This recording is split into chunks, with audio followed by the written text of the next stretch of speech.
ರೈತರೇ ನನ್ನ ಜೊತೆಗೆ ರಘು ಇದ್ದಾರೆ. ಸೊ ಇವರು ಕೋಳಿ ಸಾಕಾಣಿಕೆಯನ್ನ ಮಾಡ್ತಿದ್ದಾರೆ. ಕೋಳಿ ಸಾಕಾಣಿಕೆ ಅಂತ ಬಂದಾಗ ಆಸಿಲ್ ತಳಿಯನ್ನ ಆಯ್ಕೆ ಮಾಡ್ಕೊಂಡಿದ್ದಾರೆ.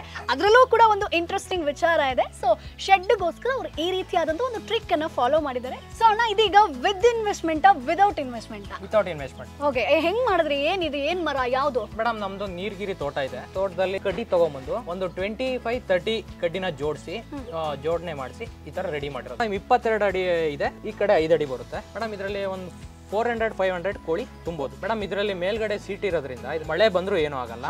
ಇನ್ನೊಂದು ನೈಟ್ ಅಲ್ಲಿ ಈಗ ಚಿರತೆ ಬರ್ತವೆ, ಕಾಡ್ಬೇಕ್ ಬರ್ತವೆ, ಎಲ್ಲಾ ಬರ್ತವೆ. ಅದರಿಂದ ಒಳ್ಳೆ ಸೇಫ್ಟಿ 15 mm 30 mm ಗ್ಯಾಪ್ ಇದೆ. ಅದು ಪಿಸ್ಕೆ ಏನಿದೆ ಅಂದ್ರೆ ಕೆಳಗಡೆ ಬೀಳುತ್ತೆ. ನಮ್ದು ಇಲ್ಲೇ ಪಕ್ಕದಲ್ಲಿ ತೋಟ ಇದೆ ನೋಡಿ, ಆ ತೋಟಕ್ಕೆ ಹಾಕ್ತೀವಿ. ಒಳ್ಳೆ ಗೊಬ್ಬರ ಮೇಡಮ್. ನೋಡಿ ಇದು ಏಣಿ ಒಂದೊಂದೇ ಈ ತರ ಹತ್ಬಿಟ್ಟು ಹೋಗುತ್ತೆ. 6 ಗಂಟೆಗೆ ಮೇಲೆ ಹೋಗುತ್ತೆ, ಬೆಳಗ್ಗೆ ಒಂದು 5:30-6 ಗಂಟೆಗೆ ಕೆಳಗೆ ಬರುತ್ತೆ. ಸೂಪರ್ ಅಣ್ಣ, ಈ ಐಡಿಯಾ ಚೆನ್ನಾಗಿದೆ.